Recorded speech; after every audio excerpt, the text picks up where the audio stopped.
And now, from the great state of Mississauga in Ontario, Canada, it's the Ted Wallachin Podcast. Brought to you by Tom's Place. For the finest in men's fashion, Tom's Place will suit you. And ETP Canada, providing estate administration with ease. ETP Canada. And now, here's Ted. Thank you very much, Becky, and thank you all for joining us on this latest episode of the Ted Wallachin Podcast. My special guest this week first began singing publicly at the tender age of 7 in the famed St. Michael's School Choir. He went on to forge a terrific professional career, and during his illustrious recording career, earned 4 certified gold albums and 2 certified platinum albums.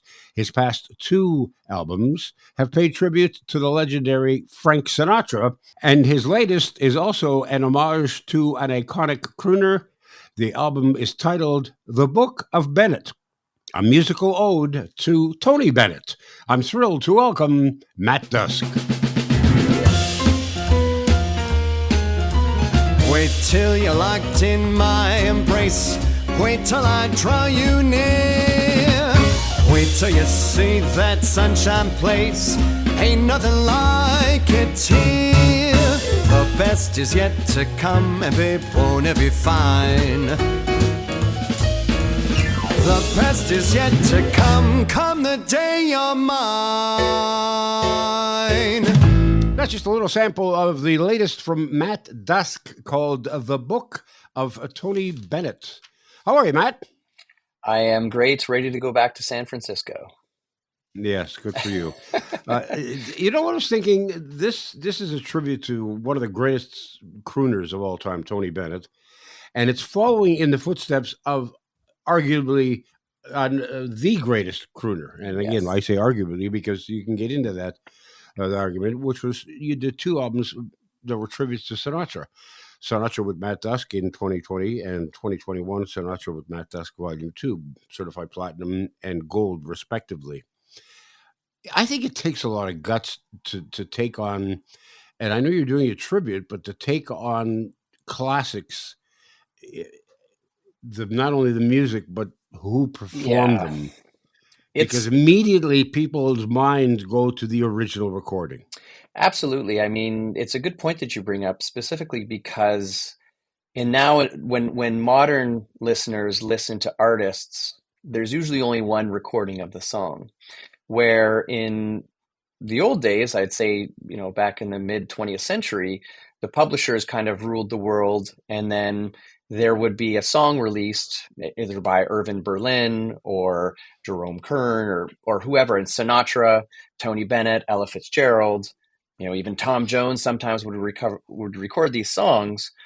Mm-hmm. For me, I'm not trying to copy because, of course, I can't copy. There's only one. I'm just trying to keep the tradition of jazz, which is to constantly reinterpret the recordings or the songs that were the anthems of that generation.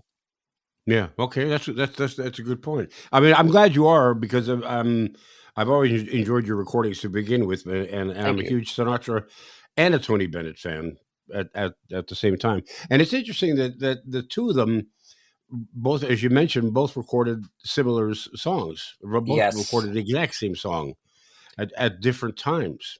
I think if you look even online, if you look at, say, Apple Music or Spotify, and you look up both artists, you will see that their top 5 songs sometimes will share the similar titles.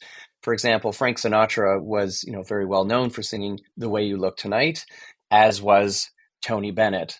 When I'm kind of trying to figure out how I'm going to do my version of it, I have to tell you, once I listen to these masters, it's very difficult in my head to try to emulate them, because if I try to, I basically lose all direction and confidence because I can't sound as good as them.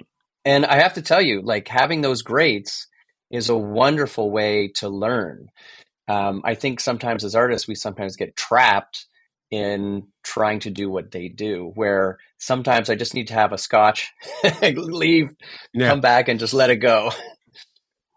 It's interesting how at one point in his career, Tony Bennett's career, Frank Sinatra, in fact, called him the greatest singer of all time. Absolutely. I mean, he's doubled down on that a number of times.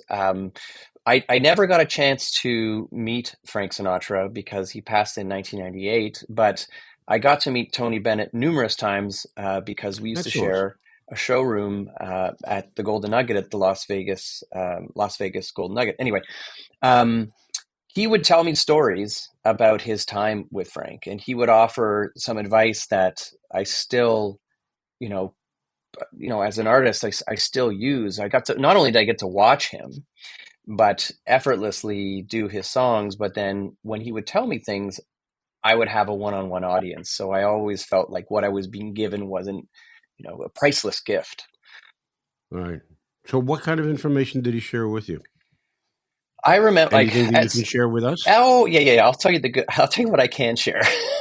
Yeah. Well, so I remember when I first met him, it was 2004. And I think a lot of artists will always share with you that going on stage is not always the easiest thing in the world, that, there's a great number of people that are there and you want to do your best. And I was always nervous going on stage. And I found out that Tony Bennett was the same. Tony Bennett shared that nervousness. And I asked him how he overcame it. And he said, I'll tell you a story that Frank Sinatra told me. So they were doing a show together, and Tony was extremely nervous to go up and talk to Frank, just because obviously what the media would say about Frank having a very spicy side. But Tony Bennett, got the courage just to go say hi. And Frank was absolutely wonderful, very polite with him. And Tony asked him, he goes, how do I deal with this thing called nerves? And Frank told Tony, it's like, listen, embrace the nerves, go out on stage, tell them, because at the end of the day, they'll recognize that you care and they'll root for you. So sometimes when I get on stage and I'm extremely nervous, I'll just be like, guys, I haven't done this song before. I'm a little nervous, but just give me a chance. I hope you enjoy it. And sure enough, the audience, and I use that. And that's something Tony Bennett directly gave me. That's cool. So obviously, if you've met Bennett, you've seen him perform. I saw him perform once. I think it's at Roy Thompson Hall. I've never met Tony Bennett or Sinatra. I saw Sinatra though. I got to tell you, in New York City at Carnegie Hall. Wow, nice 54-piece orchestra with 2 harps. Because really, how can you do a show with 1 harp? Yeah. It's on my rider. Some people have red M&Ms. He's got 2 harps. I'm watching it. I'm with a friend, and I said, why does he have 2 harps? He said, I have no idea. Stereo, one on either side of the stage. Yeah. It was quite amazing though, watching the 2 of them. Now, you don't own any of Tony Bennett's artwork, do you? No, but I have some friends that do. It's it's funny because maybe 25 years ago, they were like $5,000. Now they're like 500,000. He was when I talked to him about his artwork, he told me that he always felt that he was a visual artist first before being a singer. It's amazing how many artists are like how many singers are artists as well. They do it as a hobby, as a means of creativity, getting away from the other kind of creativity that they're involved in. Yeah, he told me that as he got older, he because I kind of joked with him how he was the Energizer Bunny, like he just never stops, just keeps going. Yeah. And I said, jokingly, are you ever going to retire? Give us young kids a chance, And he said that the unfortunate part with creativity is that the older you get, the more you have. And that's why any moment I have, I'm either doing my singing or I'm painting. When you met him, had he already collaborated with Lady Gaga? No, this is way before. Before. Okay. I remember a conversation. Someone asked him, why did you decide to perform with Lady Gaga? And he said, I think it's because she needed the money. Yeah. Yeah, think if she's she doing needs the okay. money, Yeah. if she needs the money, you and I are living in a dumpster, okay? Yeah, Or we'll me join anyway. forces. Yeah. Uh, how do you go about selecting the songs of Tony Bennett for the album when he's responsible for so many great renditions of so many classic songs? Yeah, I think you bring up a really good point because when I was trying to put together the live show and the album, it's trying to figure out how you want to represent the show. And although Tony Bennett in the beginning of his career was using a lot of orchestra and big band, as he got older, he would just either tour with his trio or with his quartet. And Hmm. every time I saw him, he was always with a 3 or 4 piece. So usually when I would go on the tour with the Sinatra material, I'd bring horns, I'd have strings, all this stuff. And not only is it expensive, but it's quite a production undertaking. So this time I said, hey, listen, if Tony Bennett can do it, there's no reason why I can't do a Yeah. smaller setup. And I got to be honest with you, I've always been protected by the mastery of many musicians. And this time I have to go in and just play with 3 or 4 people. So I have to admit, I'm sure it's going to be great, but I do have my reservations because it's not something I'm very comfortable with. Well, the next tour, I think you should just go out with 2 harps. That's Matt Dusk does your favorite the harp music. tour. Yeah. Yeah, Everyone has exactly. very favorite lyrics in harp music. Let's give the listeners here a little bit of background for those people who are not familiar with your background. You're from Toronto originally. You had an incredible career to date, and you're still a young guy. I mean, 4 certified gold albums, 2 certified platinum albums. Am I correct on that? Yeah. And if I'm not correct on any of these facts, point them out, because God knows I try to do my research, but sometimes the information that's available on the internet is not exactly accurate. Listen, I'm not young anymore. I got gray hair. So, Yes, give me a okay. break. That's fair enough. I was fascinated that you were on a television show called The Casino, correct? Yes, 2004. I don't recall. I don't know why, but I don't recall that television show. It was shot in the aforementioned Golden Nugget Casino in Vegas, and the theme, the theme song for the show, Two Shots, it was called, Yes. right? Written by Bono and The Edge. Wow. For Frank. It was written for Frank. Unfortunately, he never had a chance to record it before he passed away. And I remember, I think it was 2003 or 2002, one of the gentlemen at Universal Publishing contacted me and said, hey, we got this song written. Actually, you can see right behind me up here. That's the song or the album. Mm-hmm. He said, we got this song. Frank never recorded it. How would you like to record it? Yeah, really. No. No. Yeah. And they said, listen, but you got to record a demo because they have to hear it first to see if they'll, let you do it. Anyway, so I recorded the version.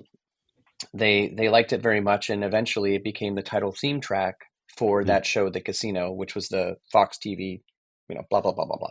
Okay. The album is called Two Shots. The actual Correct. song is called Two Shots of Happy, One Shot of Sad. That's right. Yeah. Beautiful Which is song. Which is a great title for a song. It's interesting because there's usually 2 songs in my show that I do all the time. One of them is Two Shots Happy, One Shot of Sad. I've been singing the song My Way, Paul Anka's My Way, for 25 some odd years. Those 2 songs, they're such lifer songs, meaning that every time you sing them, you have a different understanding of what the words mean because it's more of a reflection on life. And very, very young in the beginning of my career, and I think a lot of younger singers get this too, which is, how can you sing this? You're too young. You have no experience. What do you know? Blah, blah, blah. And my teacher, who used to be the piano player for like Chet Baker and Billie Holiday and stuff like that, he's long gone. He said, listen, man, he goes, what if you got sick and you had a week to live?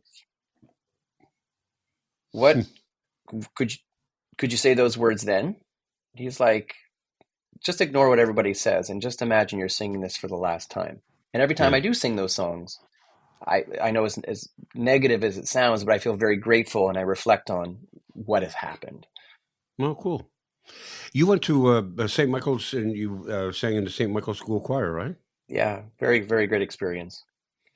There have been a number of very successful musicians who began their career singing in St. Michael's School Choir. Yes, including I'm sure you know Kevin Hearn from Bare Naked Ladies. Hmm. There's a bunch of Ben Heppner, I believe, opera singer. Yeah, of course.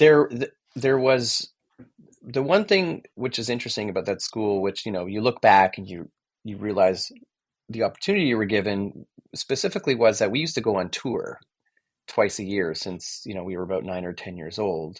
We travel all over the country, all over the continent or the world, and it kind of gave a world outlook because I think just being a traveling musician, the more you travel, the more you understand you don't really know anything, especially when it comes to languages. Yeah. Um, and it makes you more like a sponge to basically receive comments and directions specifically from your elders, Hmm. So, how old were you when you first started singing in the choir? I have 7. Wow. I've been doing this So, for a bit. at the age of 7, you already had this passion for music, and I Not guess really. Hold on a sec. That's not true. okay, My parents you sent were me there. forced into this. Yes, Okay, all right, exactly. okay, okay, all right. You know, We know we got we, we, that had- we, straight. we at 7 years old, you don't really have Mhm. a choice. Your parents are like, oh, what a great idea. Music, creativity. Yeah. And then as you get older and you tell them you want to go into music professionally, they're like, are you stupid? Now, years later, you pay tribute in a very very unique fashion to St. Michael's School Choir by including them in a self-produced Yeah. Christmas album called Old School Yule, which had Yes. 100 musicians plus Yeah, there was a St. lot of Michael's School musicians on Choir. some tracks. Yeah. It was funny. Near the end of, or I guess the 2014 and 2015, as an artist, I started to see how the physical media of CDs specifically was kind of dovetailing. And pretty soon, because of streaming, it was going to be kind of like my last physical hurrah of a record. So I said, wow, why don't we do it like they used to do it in the 60s? So I think it was like a 54-piece orchestra. And then I added the choir on top of it for a few songs.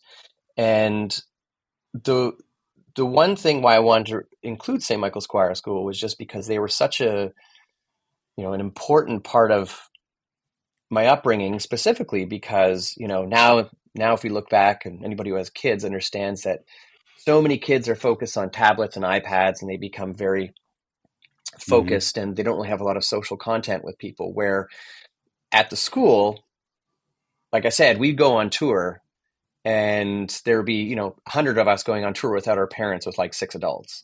So I wanted to have them part of the record because for me that was so much of my upbringing, not only music but also the recordings. I think that's really cool. Now, how many years did you sing with the choir? So I started in grade 3 and finished in grade 13, so that would have been 11 years. So then you would have gone from singing as an alto to to like a baritone or something, right? You get there's that one time in your voice your Yeah. voice where you go, oh. Yeah, I yeah, definitely got yeah, that. yeah. There's alto, tenor, soprano, baritone, and Yeah. yeah. Give And I t also found it fascinating that at the age of I think 20, you won the Canadian National Exhibition Rising Star competition. Yes, and that competition still exists at the CNE, and Yeah. just a little bit about that story. I'd sung classical music pretty much my up to that point my whole life, but I discovered Sinatra and Tony Bennett when I was on tour because with the choir, because we'd all bring our our CDs and our cassettes and we trade them. I never heard voices like Frank and Tony before, so quickly discovered there was instrumental cassettes, karaoke cassettes, and Uh-huh. I would go and I would go and I would do what most karaoke people do. But then what happened was I started to take it serious. I started taking lessons, and the first year I ever tried out for this CNE thing, there was like 700 people. I didn't even get in, and because I probably sounded terrible. And then I think it was also timed with the fact that timing is everything, and Sinatra had just passed away.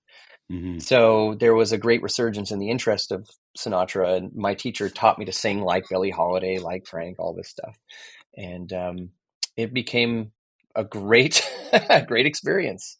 I encourage everybody to go try out for it. Ted Woloshyn returns in a moment. I've had the great fortune to say that I've been associated with one of Toronto's finest names in men's clothing for more than 25 years. Tom's Place. Founded by Tom Mahalick's father in 1958, Tom's Place offers brand name men's apparel at unbeatable prices. But more than that, they boast a long-serving, knowledgeable, and friendly staff that can assist you whether you're looking for casual or formal attire. And they have plenty of first-class tailors on site. In addition, Tom and his family are well known for their philanthropic work. So if you're looking to deal with great people who can fulfill your clothing desires at outstanding prices, do yourself a favor and visit Tom's Place. They're open weekdays from 11 to 6, Saturdays 10 to 5, and Sundays noon to 5. You'll find Tom's Place at 190 Baldwin in the heart of Kensington Market. Or check them out online at toms-place.com. Tom's Place will suit you. Have you been tasked with the role of a state executor or expected maybe in the future you will be? Well, if so, let me make your life a lot simpler by introducing you to my friend Debbie Stanley. Debbie is the founder of ETP Canada. They specialize in estate administration. Their goal simply is to help Canadian executors understand their role and how to deal with the loved one's estate. Let's face it, there's no school for this, but ETP Canada offers services such as executor support, estate accounting, and they have a new online course called Executor Ready. It's an engaging video designed to make estate administration easier and affordable. And those are two comforting thoughts during a stressful time. So call Debbie Stanley at 1-866-309-0387. That's 1-866-309-0387. Or you can get her at info@etpcanada.ca. That's info@etpcanada.ca. Now back to Ted Woloshyn. So interestingly enough, so you're 20 years of age, you win this competition. At this point, are you thinking to yourself a career in music? Because you sign up to go to York University to study economics. Yeah. My understanding is for the hopes of one day taking over your family business. Yeah, my dad was a tool and die maker, very small business, and I'd worked with him since I was a kid, like never had summers off. So it was kind of, I was being groomed to be the man with the hands, right? Like the guy who was Yeah. going to go build things. And the funny thing, it's, a lot of people ask questions about how does one get into career? Like, how did you get into your career? Did you imagine that you would be sitting here many years later doing what you're doing? The answer is usually no. What usually happens is something happens. And I think what happened was I loved this music so much. And because people would enjoy, me doing these, like the Rising Star thing, or someone's like, hey, I'm having a party, come sing a couple songs. I'm like, let me bring my ghetto blaster. Let's go sing. And then one day someone says, hey, I got a wedding. We'll pay you $500. And I was like, Bing. I honestly, I never expected to get paid, but I was like, why not? It's the same thing. And then that kind of grew into a point where I was not only, working with my dad, but I was also performing 5-6 times a week. So one thing kind of just takes over. And then, as you know, and I'm sure you've talked to other people about this, when you're very young and things climb incrementally, you think there's no bottom. You just think it's a rocket ship to the moon. That's right. So that's right. I followed my dreams and then quickly realized that, 5 years later, the business wasn't always up and up. You were awarded the Oscar Peterson Scholarship as well. Yeah, I got to. He was the chancellor at York University, and he would come give us master classes, and it'd be a small group of maybe 20 of us, and he'd sit there and tell us stories. And I feel very blessed that specifically in music, Canada has put out some very, very great talent. Yeah, absolutely. When you think back on your career, as you're growing and musically, I should say, as well as physically maturing, Are you thinking at any point rock and roll might be a good venue for you? Funny you should ask that because I think you've might have asked some other artists this thing. I mean, as musicians or people that love anything doing thing creative, you're always looking at outside things. I don't think I could pull off a good Kurt Cobain. I don't think I could. Uh, but I am always experimenting with other types of music. And the reason is, and this is why I encourage everybody to do this, although it might not be commercially viable, and although it may not be um, right for you, if you learn one thing through the process, you can come back to what you're great at and you can become better. And that's, what Tony Bennett always told me. He's like, kid, just try anything. If you suck at it, don't worry. People don't remember the failures. They only remember the successes. Yeah. You tend to remember the failures more than everybody else does. Wow. Don't we all? Yeah, well, no, well, exactly. Yeah. It's like if something bad happens in your life, you fail at something, you lose your job, you get divorced or whatever. The next time you go out socially, you swear to yourself, you go to a wedding or something, you're thinking, 200 people in this room are all talking about me just losing my job, and the answer is no, they're not. Yeah, They've got their own lives and they got their own problems. I'll tell you a funny story. So about I'll be the judge of that.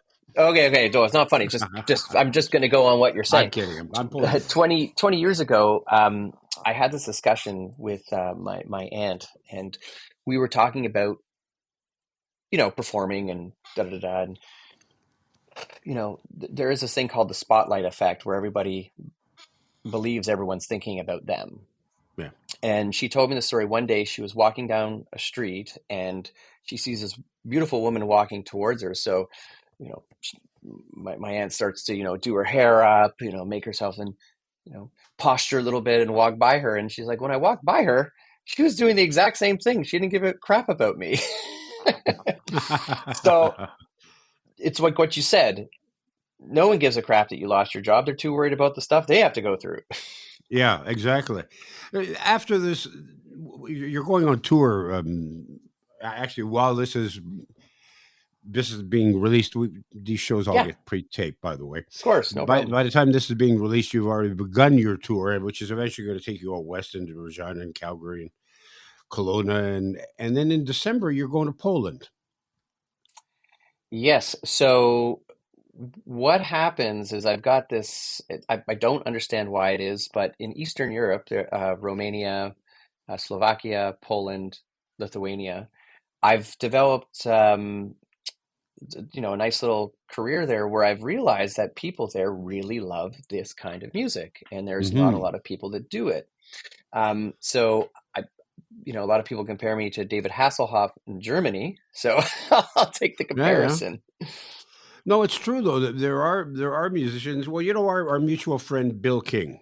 Oh, of course. Well, his son Jesse, is extremely successful, and he's beloved in Germany as well. Take it. That's the world is a big place, and there's no boundaries. Yeah, which is kind of cool. So when you finish your tour, when you come back from your tour, are you already thinking about the next album? Are you already thinking about the next project? Or do you just sort of let things unfold? Oh yeah, okay. Then what's on Matt Dusk's mind for the future? It's the unfortunate part of being creative is you're always, you always have these incomplete ideas, and how do you get them to the finish line? And sometimes they're abandoned halfway through. But this idea I have,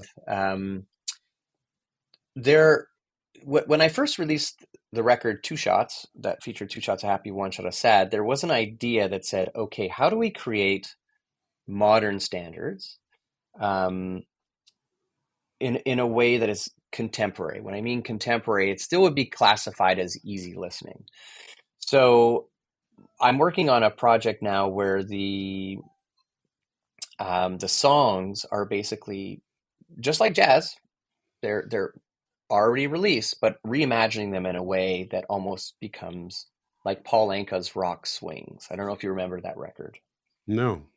He did songs like Tears in Heaven, where he did with like a jazz band and strings. He also did Lionel Richie tunes. And I think there's movement to get out of the 1930s urban Berlin. So that's what I'm working on. Okay. You're not going to pull like a William Shatner, though, are you? Well, Ben Folds No. 5, William Shatner, Yeah. spoken word. Right. Well, the thing is about Shatner is not a singer. You are a singer, so you can pull it I'd off. like to think that I am. Here we go. Yeah. Yeah. What would you be doing if you weren't doing this? That's a good question. During the pandemic, when basically music just dried up, those questions come up, and what had happened is a lot of people started offering me jobs to do stuff. And what I realized is that, when you're making records and you're, going touring, you're basically like a giant project manager. So if there was something creative that you could do, that you could help manage, I'm open to anything. Why, are you hiring? Yeah, not really.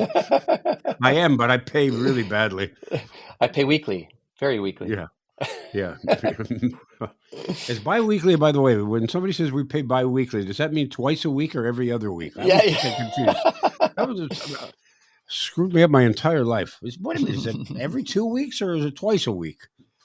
I think it's every 2 weeks, but nevertheless. So this is fascinating. The fact that you're going into Poland, and you've been there before, right? Yes, I've been going back since 2007. I've heard musicians tell me that audiences are different in different countries. I've heard other musicians tell me the audiences are all the same. It doesn't matter where you go.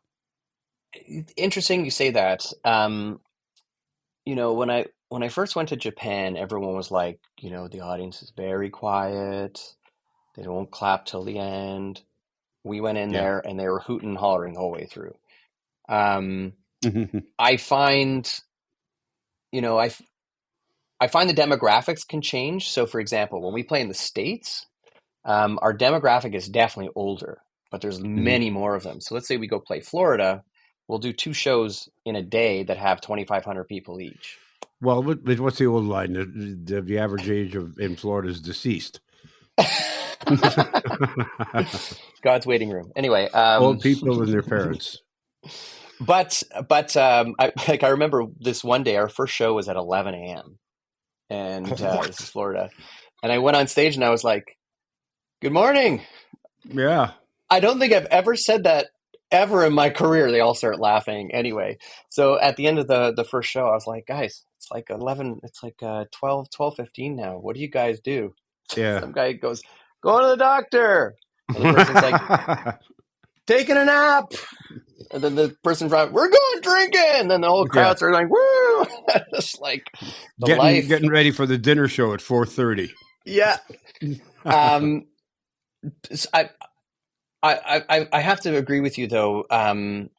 The audience, as a performing artist, of course, there's more difficult artists sometimes, audiences. Sometimes I find the venue size can change that, but usually if you start later, the audiences are more rowdy. Yeah. So if you have a 7 p.m. start, usually people are pretty rushed to get to the show. If you start at 8 or 8:30, they've had a couple glasses of wine, they've had a chance to relax, and they usually enjoy themselves. But country to country, I'd say that people like to have a good time. Is it a younger demographic in Poland, for example, than it would be in the States? Oh, much. Yes. I would say the average age is around 45 in Poland, where in the States it's probably pushing 55 or 60. But the audiences are bigger in the States because they grew up with this music. Right. Of course. Yeah, because back then when Sinatra and Tony Bennett in their heyday, you wouldn't have been able to get a hold of that music. Yeah, that's right. No. If you look at Sinatra's career, I mean, even, just because of technology and the cost of flying a band halfway around the world, he did very few shows outside of North America. Yeah. Well, the harps are expensive to travel with. Yeah. I'd like to one checked bag, please. Yeah, it's a carry-on. We got room for a carry-on harp. The album is called Matt Dusk, The Book of Tony Bennett. It's available now. And you'll be on tour. And check your website. Check Matt Dusk's website to find out if he's going to be in a neighborhood near you, and go see him and go say hello. And then tell him that Ted said it was okay to shake his hand. Tell him you want a refund. Buy you a drink. It's great seeing you, my friend. Always a pleasure to talk to you. All the best to you. Thank you. That's going to do it for another episode of the Ted Woloshyn Podcast. Don't forget, drop by our website, www.tedwoloshyn, WOLOSHYN. Any suggestions you have, any comments you'd like to make, we welcome you to do so. And we appreciate that. And by the way, while you're online, don't forget to fill out your organ and tissue donation card. You could change or even save a life. In the meantime, have a great week. The Ted Woloshyn Podcast has been brought to you by Tom's Place. For the finest in men's clothing at unbeatable prices, it's Tom's Place at 190 Baldwin in the heart of Kensington Market. Tom's Place will suit you. And ETP Canada, providing estate administration with ease. The Ted Woloshyn Podcast is produced by me, Becky Coles. Technical production by Paul Gatt. Music by Bike Thieves. For more information on this podcast and our sponsors, and to talk to Ted, go to www.tedwoloshyn.ca.